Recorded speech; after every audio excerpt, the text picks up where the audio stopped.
I don't know what you think of Meghan Markle, and I don't really know what you think of Harry, but I like Harry. I've always liked Harry, and I'm not going to change that opinion simply because he's married someone who seems a little bit over needy. Harry is needy, but Harry has good reason to be needy. Harry has experienced serious trauma. All the trauma in Meghan Markle's life is self-created.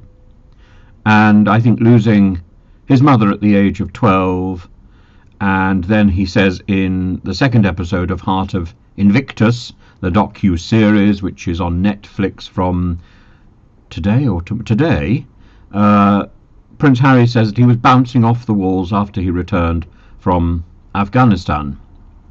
His experience in 2012 flying Apache helicopters, somewhere after there was an unravelling, he says, and the trigger to me was returning to Afghanistan, but the stuff that was coming up was from the age of 12 in 1992. Losing his mother, he describes as a trauma that he was never really aware of. It was never discussed. He never really talked about it. He'd suppressed it like many youngsters would have done. And he says, but when it all came fizzing out, I was bouncing off the walls like, what is going on here? I'm feeling everything as opposed to being numb. The biggest struggle for me was no one around me to help. I didn't have the support structure, the network, or the expert advice to identify what was actually going on with me. Unfortunately, like most of us, the first time you really consider therapy is when you're lying on the floor in the fetal position, probably wishing that you had dealt with some of this stuff previously. That's what I really wanted to change.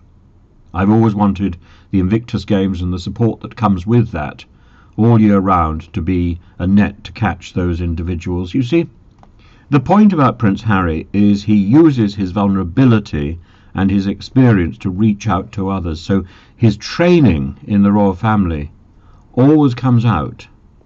The idea that although he's a lad with privilege, he's a lad also with a sense of responsibility for others, and that comes through no matter what the influence of Meghan Markle might be. And he talks about the family, and from that point of view, yes, he's now got a family to look after, and that's the sense we get from Prince Harry. It's not the sense we get from Meghan Markle. I'm sorry to be so down on Meghan, but yeah, I think there's something disturbing about Meghan. I think there's something disturbed about Harry, and I read his memoir, Spare, and I was talking to somebody the other day who said that he really struggled to get through it and ended up having to get his wife to read it and make notes.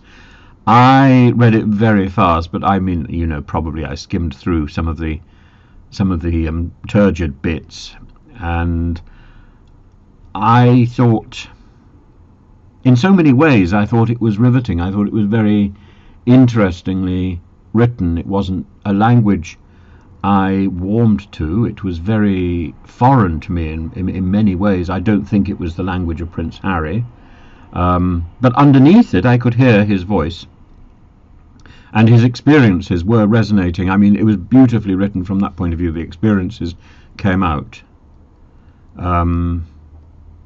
but I think he's been led astray, but not for the first time in his life. And as I say, I'm terribly sorry about what's happened to him and about the fracturing of the royal family, and I trust there's a way to knit that back together, even with Meghan Markle in the middle of it all. And I imagine in the end that will happen. I don't think the rumours of divorce are likely. Harry has an experience of divorce in his own family, and I think he will do everything to avoid that in his new family.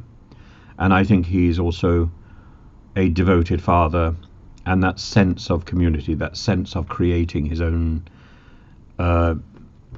little world is, I think, very precious to him. So he will abandon that very reluctantly.